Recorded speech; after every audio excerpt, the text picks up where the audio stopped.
Saludos a todos. Ah, Sean bienvenidos hoy a nuestra reunión de la iglesia. Qué gusto que nos acompañen y vamos a orar y a pedirle al Señor que nos ayude en este tiempo. Oremos. Padre, gracias te doy, Señor, en este día. Te doy muchas gracias por tu misericordia y por tu amor. Y yo te quiero pedir, Señor, que también nos ayudes a compartir tu palabra con denuedo, con valor, Señor, para tu gloria y tu honra, Señor. Te lo pido, Señor, en el nombre de Jesús. Transforma nuestros corazones, cámbianos, Señor. Transforma nuestras vidas. Te damos gracias, Padre. En el nombre de Jesús oramos. Amén y amén. Vamos a ir a San Juan, capítulo 13, versículos del 31 al 35. San Juan, capítulo 13, versículos del 31 al 35. Um, en estos versículos encontramos el mandato que le dio Jesucristo a sus discípulos antes de su partida, antes de ir a la cruz y antes de ascender al cielo. Encontramos un mandato que le dio Jesús a sus discípulos. Pregúntense, ¿qué harían ustedes si les tocara que ya están próximos a morir? ¿Qué palabras les dirían ustedes a sus seres amados, a sus familiares que aman? ¿Qué palabras les dirían ustedes a aquellas personas que aman si están a punto ya de partir de este mundo? Eso era lo que le tocaba a Jesucristo. En este momento había compartido con sus discípulos durante 3 años, había convivido con ellos, había comido con ellos, los había cuidado, les había enseñado la palabra, y ahora le tocaba a Jesús ya estar listo para partir, pasar por la cruz y luego ir al cielo. Y Él viene y les da unas palabras a ellos. Entonces, este es el contexto que estamos viendo aquí en San Juan, capítulo 13, versículos del 31 al 35. Y vamos a leerlo todo para que lleguemos a comprender un poco, dice. Dice el versículo 31, San Juan 13, 31. Entonces, cuando hubo salido, dijo Jesús: ahora es glorificado el Hijo del Hombre, y Dios es glorificado en él. Si Dios es glorificado en él, Dios también le glorificará a sí mismo, y enseguida le glorificará. Hijitos, aún estaré con vosotros un poco, me buscaréis, pero como dije a los judíos, así os digo ahora a vosotros: a donde yo voy, vosotros no podéis ir. Un mandamiento nuevo os doy, que os améis unos a otros como yo os he amado, que también os améis unos a otros. En esto conocerán todos que sois mis discípulos, si tuviereis amor los unos con los otros. Si tuvieren amor los unos con los otros. Ahora, una pregunta. ¿Cómo nos vamos a identificar? ¿Cómo va a saber la gente que nosotros somos cristianos, discípulos, seguidores de Cristo? ¿Qué es la característica que debe haber en nosotros? ¿Será que porque traigo la Biblia? ¿Será porque ando bien vestido, con pantalón de tela? ¿Será porque me llevo bien con todos? ¿Cuál es la característica que nos debe caracterizar a los discípulos? ¿Sabe? La característica es el amor. Si hay amor, todo mundo van a decir: estos verdaderamente son hijos de Dios. Si no hay amor entre nosotros, no van a decir eso. Van a decir: para ir a la iglesia, cómo voy a ir a esa iglesia donde no hay amor? Entonces, una de las características es el amor. Y Jesús eso quiso hablarle, quiso decirle a sus discípulos, les dio este mandato, un mandato a sus discípulos, un mandato de amarse. Y vamos a ver en el versículo 31, perdón, habla acerca del propósito de Jesús. ¿Qué propósito tenía Jesús también en esta tierra? Dar gloria a Dios Padre. Y en el versículo 31 dice así: entonces cuando hubo salido, dijo Jesús, ahora he glorificado el Hijo del Hombre y Dios glorificado en él. ¿Cuál fue el propósito de Jesucristo? Glorificar a Dios Padre, dar gloria a su Padre. Cuando hubo salido, ¿dónde estaba Jesús? Solo para que tengamos un poco de contexto, Jesús se encontraba celebrando la Pascua, celebrando en el día jueves, en la noche, con sus discípulos, la Pascua, donde comían y donde compartían y celebraban esa salida del pueblo de Israel de Egipto. Ahí se encontraba Jesús celebrando la Pascua con sus discípulos. Y les dio una importante lección a todos sus discípulos, porque cuando ellos estaban ahí, todos estaban hablando acerca de quién era el más importante, quién era el más importante de entre todos ellos.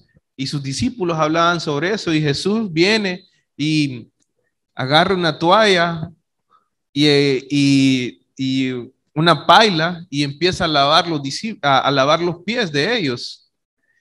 Entonces le viene a mostrar un ejemplo de humildad, un ejemplo que ellos mismos debían hacer los unos a los otros. Les dice, esto es lo que deben hacer entre ustedes, servirse con humildad.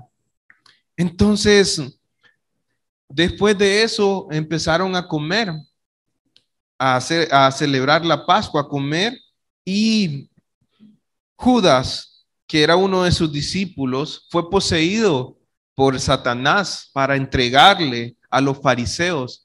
Ahora, Judas no era alguien inocente. Judas no era que era inocente. Judas también tenía en su corazón el mismo deseo de entregar a Jesucristo a las autoridades. Era como que los dos, Satanás, tanto Satanás como Judas, estaban de acuerdo en hacer eso de entregar a Jesucristo. Entonces Judas salió. El mismo Jesús le dijo, lo que vas a hacer, hazlo pronto. Y después de eso Jesús salió de donde estaban celebrando las Pascuas.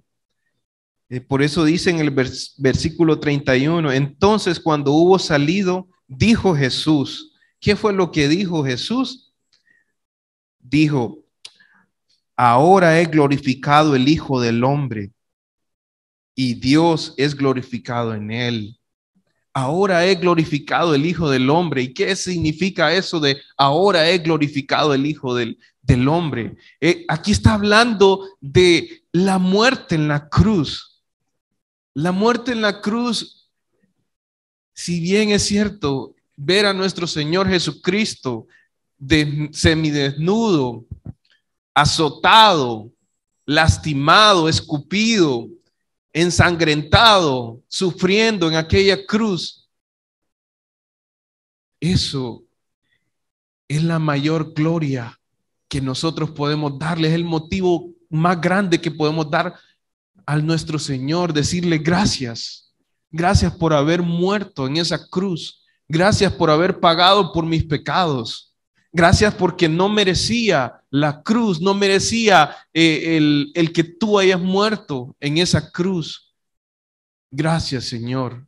Gloria sea tu nombre. Lo único que puedo decir es, gloria sea tu nombre.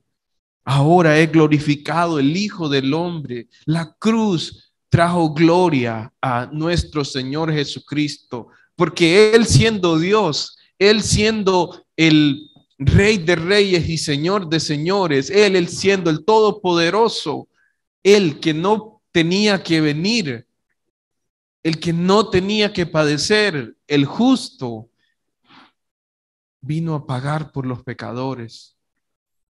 ¿Qué más podemos decirle sino gracias, Señor? Gloria sea tu nombre. porque viniste a buscar a un injusto, a alguien que no merecía, a alguien que, como dice su palabra, no hay nadie justo, no hay quien entienda, no hay quien busque a Dios, dice. Todos se desviaron, a una se hicieron inútiles, no hay quien haga lo bueno, no hay ni siquiera uno.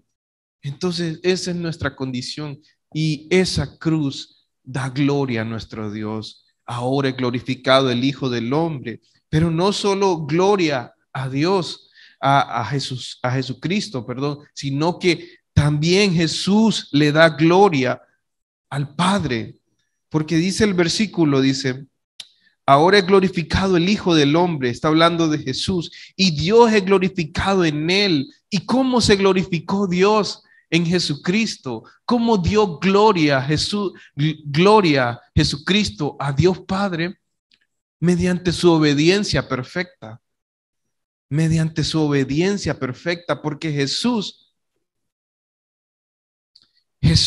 vivió una vida perfecta, sin pecado, en obediencia perfecta. Desde que Él vino a este mundo, vivió una vida completamente justa, sin pecado, sin mancha. Él fue obediente y obediente hasta el momento de la cruz, hasta el momento de cuando Él iba a ser crucificado. Él fue obediente a la voluntad del Padre. Fue una obediencia perfecta. Filipenses 2, 6 al 8 dice, el cual siendo en forma de Dios, no estimó el ser igual a Dios como cosa a que aferrarse, sino que se despojó a sí mismo, tomando forma de siervo, hecho semejante a los hombres, y estando en condición de hombre, se humilló a sí mismo, haciéndose obediente hasta la muerte y muerte de cruz. Muerte de cruz. Él fue obediente hasta la muerte. Y la segunda forma como le dio gloria al Padre fue en su victoria en la cruz. Jesús trajo gloria al Padre cuando vino como hombre a esta tierra y venció el pecado y venció la muerte. En la cruz, Él dio gloria a nuestro Dios. En la cruz, Él dio gloria al Padre. ¿Dónde está, oh muerte, tu aguijón? ¿Dónde está, oh sepulcro, tu victoria? ¿Dónde está? ¿Dónde está si Él venció la muerte? ¿Dónde está el aguijón de la muerte? ¿Dónde está la victoria de la muerte si Cristo ganó en la cruz y dio gloria al Padre? Porque el Padre dice, el que no escatimó ni a su propio Hijo, sino que lo entregó por todos nosotros, ¿cómo no nos dará con Él también todas las cosas? El Padre es glorificado en Jesucristo, en la victoria de Jesucristo en la cruz. Y en el versículo 32 habla también de lo que iba a hacer el Padre con Jesús. Si Dios es glorificado en él, Dios también le glorificará en sí mismo y enseguida le glorificará. Enseguida le glorificará. ¿Qué quiere decir esto? Que Jesús también iba a pasar de esa muerte a una resurrección y a estar con el Padre.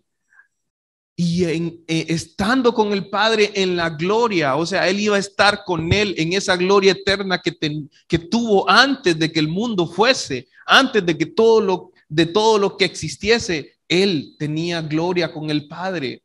Nuestro Dios, Jesucristo, no es alguien que nació, que existió en el momento que nació. Él es desde antes de todo lo creado. Él es Dios todopoderoso. Él estaba con el Padre en la gloria y ahora, después de la muerte en la cruz, Él pasaba a estar nuevamente con el Padre en su gloria.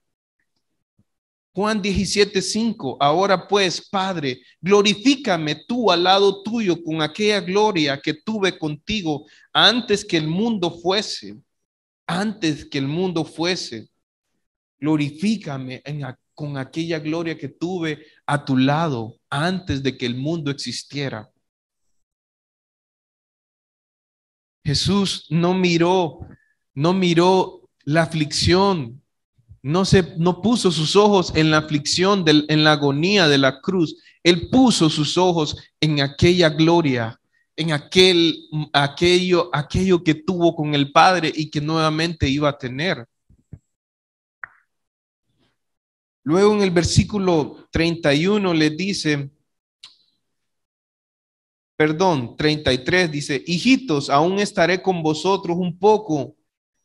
Me buscaréis, pero como dije a los judíos, así os digo ahora a vosotros, a donde yo voy, vosotros no podéis ir.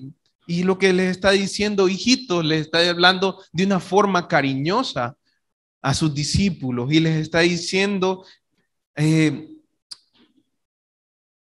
aún estaré con vosotros un poco de tiempo, todavía estaré un tiempo con ustedes antes de ser crucificado.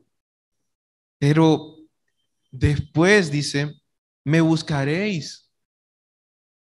Me buscaréis. ¿Por qué? Porque ellos anhelaban estar con su maestro, con quien les enseñaba, con quien los cuidó, con quien vieron los milagros, las grandes maravillas que hizo nuestro Señor Jesucristo, los milagros de dar vista a los ciegos, de resucitar a personas, y ellos anhelaban, querían estar con su maestro. Me buscaréis, dice.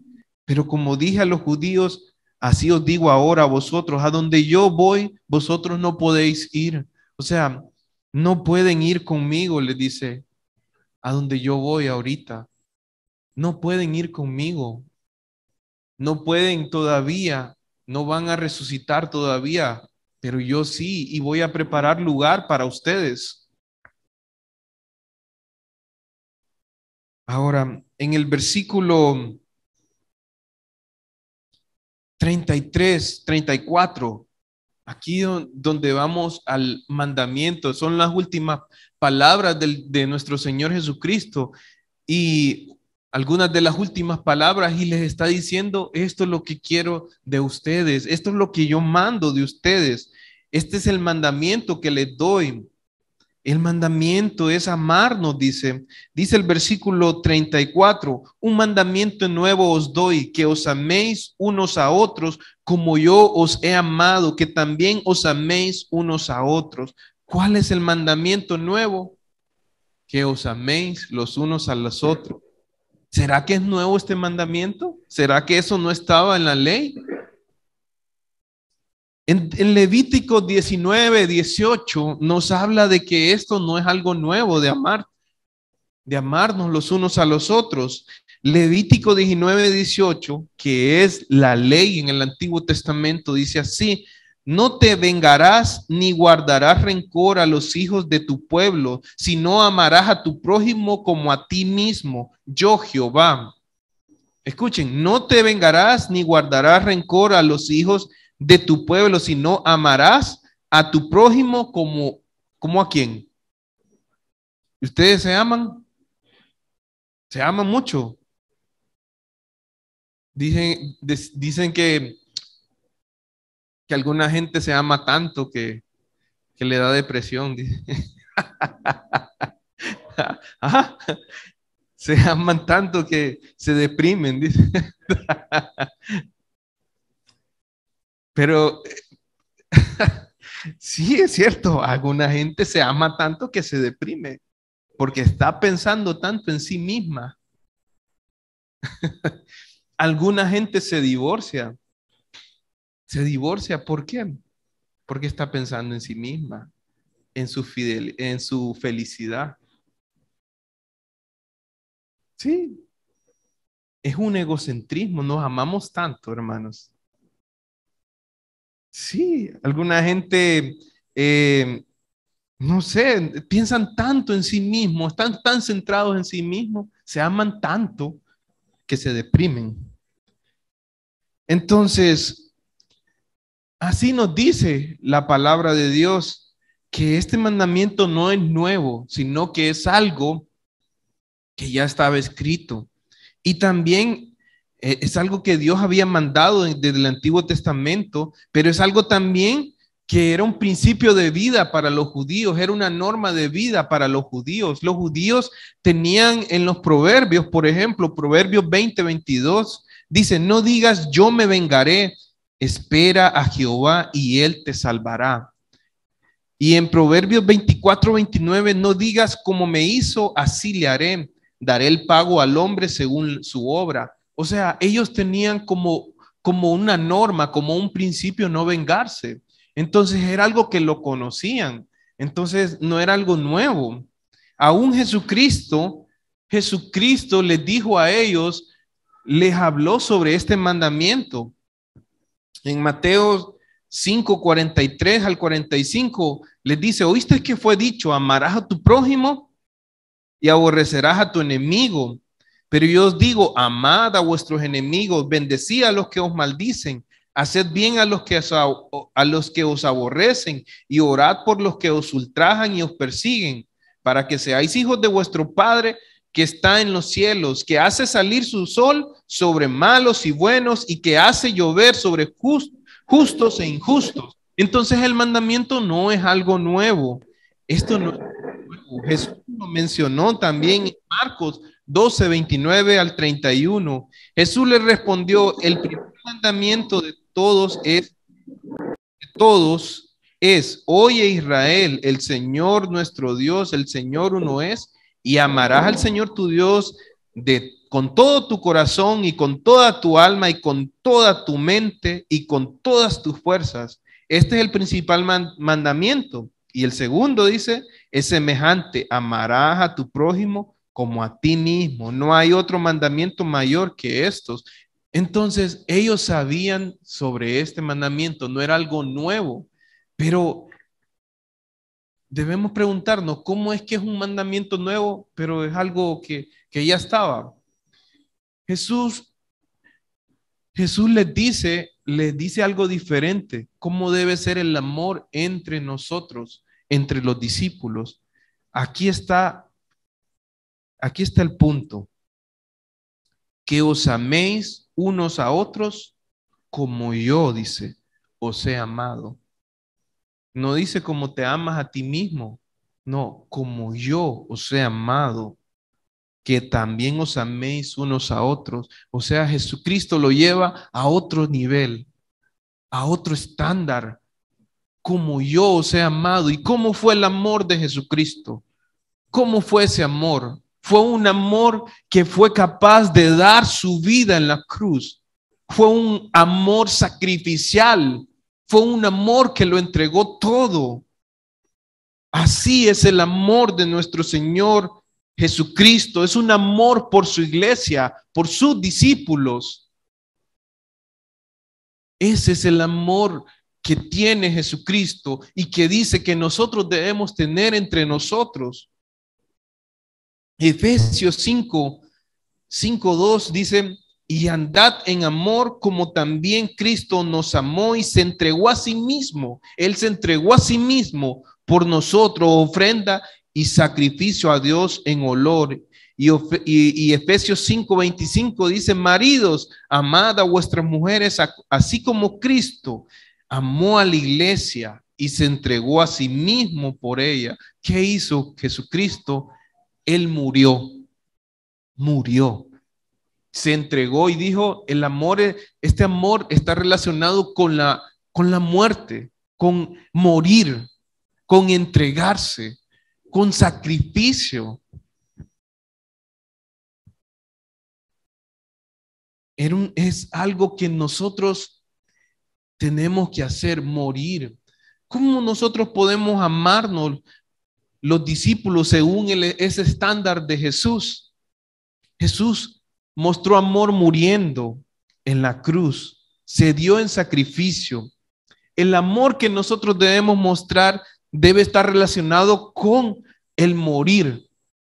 ¿Morir a qué? Morir al yo, morir a lo que queremos, morir a lo que deseamos, morir por amor, por amor a mi hermano, morir, aguantarlo, perdonarlo, hacerle bien, morir a ese yo por mi hermano. Y es un amor sacrificial, está relacionado con el sacrificio y tiene que ver con que yo también necesito sacrificarme por mi hermano, necesito sacrificar mi tiempo, necesito sacrificar mi dinero, mis recursos. Necesito entregar mi vida completamente. Y la pregunta es, o sea, ¿lo merece el Señor que obedezcamos? Porque es para obediencia de nuestro Señor. Dice Lucas, o sea, miremos todo esto. No podemos entender la magnitud del sacrificio de Jesús. Solo podemos verle en aquella cruz, semidesnudo, azotado, clavado en la cruz, a punto de morir, escupido, ensangrentado y rogando al Padre por sus verdugos, diciéndole: Padre, perdónalos porque no saben lo que hacen. Perdónalos, Señor. No podemos entender ese amor tan grande que tuvo Jesucristo por nosotros. Y ese mismo amor debemos tener por nuestros hermanos. Padre, perdónalos porque no saben lo que hacen. Yo pregunto, hermanos, aquí estamos, una iglesia imperfecta, una iglesia que necesita amar, una iglesia que necesita perdonar, una iglesia que necesita que nos amemos, que nos exhortemos también, porque el amor tampoco es permitir el pecado, sino llevarnos a exhortarnos los unos a los otros, cuidarnos. ¿Cómo está ese amor por tu prójimo?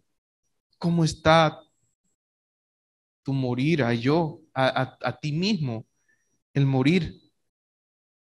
¿Cómo está ese sacrificio? ¿Sacrificas tiempo para invertir en tus hermanos? Son nuevos creyentes. ¿Estás dispuesto a callar como lo hizo Jesús, que no habló, enmudeció y encomendó al Padre su vida? Y en vez de pedir que destruyera, él simplemente pudo haber dicho una sola palabra y sus verdugos hubiesen muerto. Pero él dijo: Padre, perdónalos.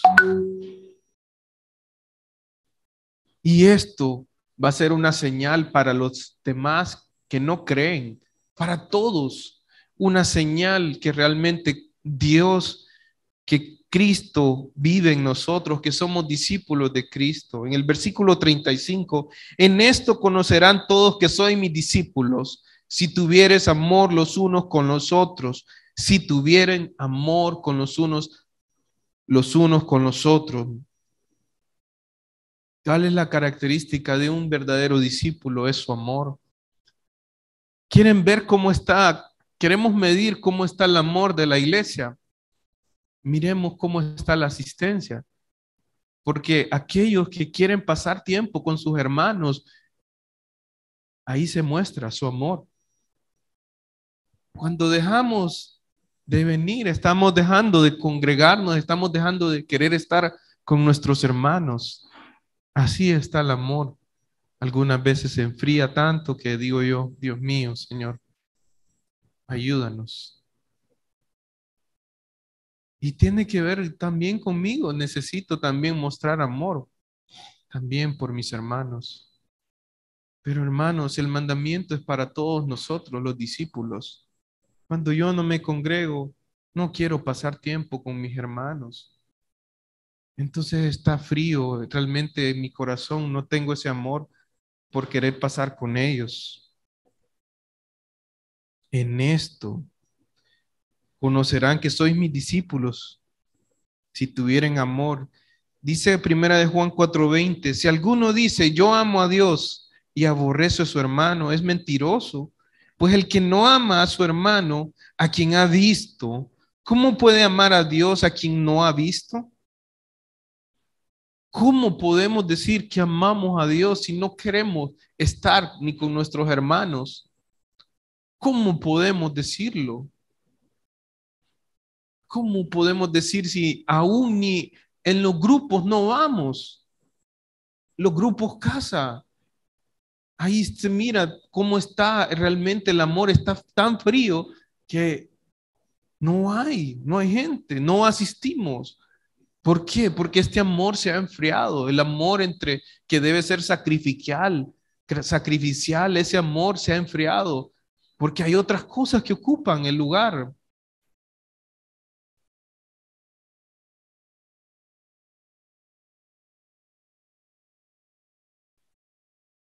¿Cómo podemos decir que amamos a nuestros hermanos cuando hay divisiones, peleas, contiendas, chismes? ¿Cómo podemos, hermanos?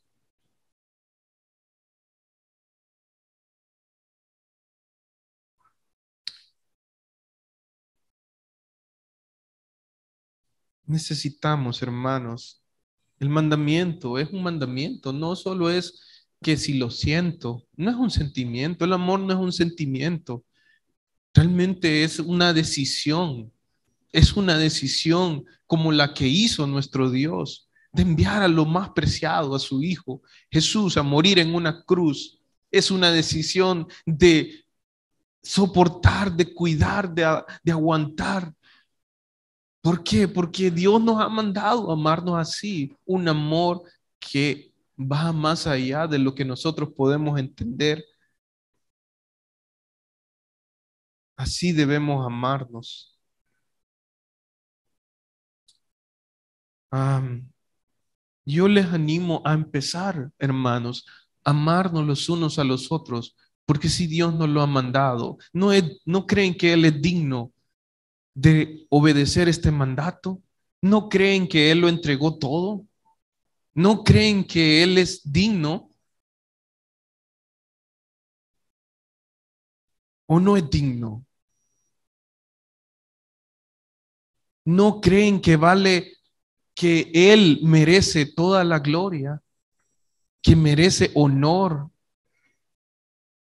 ¿No creen que Él es digno por lo que Él hizo en la cruz, por darnos la vida simplemente, nuestro Dios, y a Jesucristo, su Hijo, también nuestro Dios? ¿No creen que Él es digno de recibir toda gloria y de que empecemos nosotros a amarnos, a que seamos intencionales? Y esto lo digo para los creyentes, los discípulos. ¿No creen que Él se merece la gloria en esto? Que le obedezcamos y empecemos a amarnos. Y si hay alguna diferencia, podamos decir, Señor, ayúdame a perdonar a mi hermano y que peca contra mí. O ayúdame a aguantarlo, ¿sí? Porque no es fácil, pero creo que algo de madurez es que nosotros empecemos a amarnos y que empecemos a hacerlo voluntariamente, porque así nos manda el Señor. Si Dios no es digno, Él es digno, Él es digno, hermanos, y yo quiero animarles a eso. Él es digno, Él se merece toda la gloria. Y si Él lo ha pedido, es por algo. No es porque Dios quiere o que necesitemos nosotros perdón, que Dios necesita de nosotros. Más bien Él lo está haciendo por nosotros. Dios no necesita de nosotros. Dios no, Él es Dios sin nosotros, pero Dios está queriendo que nosotros le obedezcamos porque Él busca lo mejor para nuestras vidas y Él es digno de recibir toda gloria y honor. Así que les animo en esto, hermanos. Vamos a orar. Señor, gracias por este día. Gracias por permitirme compartir tu palabra y te pido por que nosotros cambiemos, Señor. Cámbiame, cambia mi vida, cámbianos a todos nosotros, Señor. Reconocemos que hemos pecado, que hemos fallado en esto. Reconocemos, Señor, que no hemos hecho esto de amarnos, Señor.